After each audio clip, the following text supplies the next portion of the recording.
Je m'appelle Clarisse, je suis aide-soignante et référente humanitude à l'hôpital de Gisors.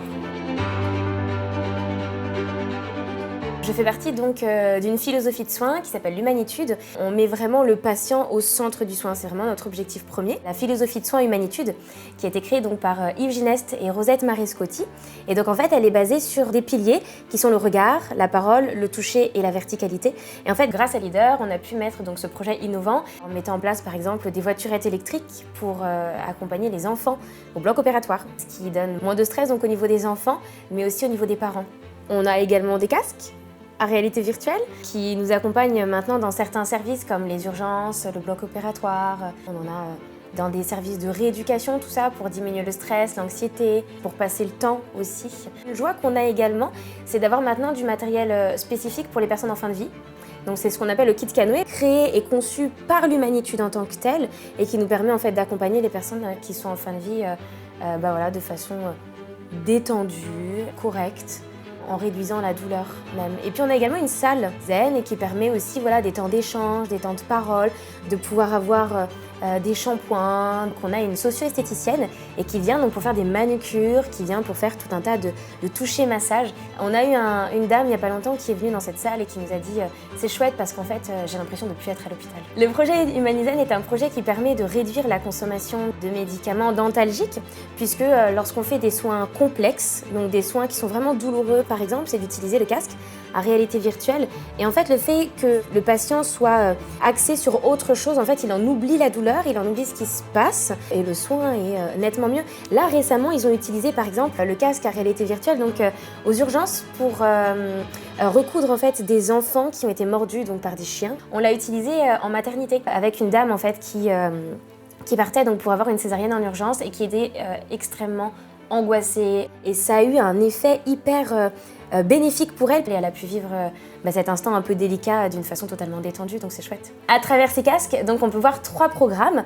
Le premier qui est un programme évasion. Le deuxième programme, c'est le programme donc, de relaxation. Et on a une troisième partie qui est la partie Google Maps, où là, on peut faire voyager en fait, la personne dans le monde. On peut les envoyer dans des lieux qui sont déjà vécus. Donc ça permet aussi de retravailler sur la mémoire et sur les souvenirs. Donc ça, pour les résidents qu'on a dans les EHPAD, c'est vraiment un outil qui est très approprié, mais aussi qui nous permet de les faire voyager dans des lieux en fait, où ils ne sont jamais allés, et donc pour le coup de sortir en fait, de l'hôpital. Grâce à l'ensemble du matériel qu'on a pu commander grâce à Leader, eh bien, on peut mettre en avant tout ça, c'est-à-dire que le regard, on va être par exemple sur des casques à réalité virtuelle, le toucher, on va être sur le matériel zen, la verticalité, on va être sur le fait de marcher, par exemple dans le service de rééducation, pour aller jusque dans une salle zen, pour y avoir des soins. Et donc la parole, puisque tout ce projet va permettre aussi de rompre l'isolement des personnes qui sont en fait souvent dans les hôpitaux. Pour les personnes qui ne peuvent pas se déplacer, qui ne peuvent pas sortir de leur chambre, eh bien en fait on peut aussi aller à leur rencontre pour faire des activités. Par exemple on a un jeu loto des odeurs, jeu loto des sons. Donc pour passer un petit peu le temps, nous avons également des casques audio, comme par exemple un casque que nous avons mis en place au bloc opératoire et qui nous permettra de pouvoir permettre aux personnes de choisir leur playlist avant d'aller au bloc opératoire pour des opérations avec des anesthésies locales. Donc sans Leader, ce projet, en tout cas je pense, n'aurait pas vu le jour puisque ça ne fait pas partie des dépenses prioritaires de l'hôpital.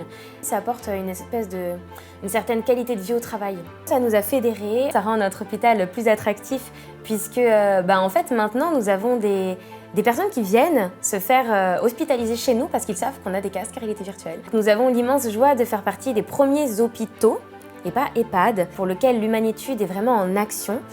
Donc ça, c'est une grande joie et une grande fierté pour l'hôpital de Gisors. Et puis on a même des établissements extérieurs qui viennent à notre rencontre pour nous demander comment vous avez fait. Nous aussi, on aimerait pouvoir avoir des fonds pour pouvoir financer des projets. Et donc c'est là qu'on commence à leur parler de Leader. Vous avez un projet ?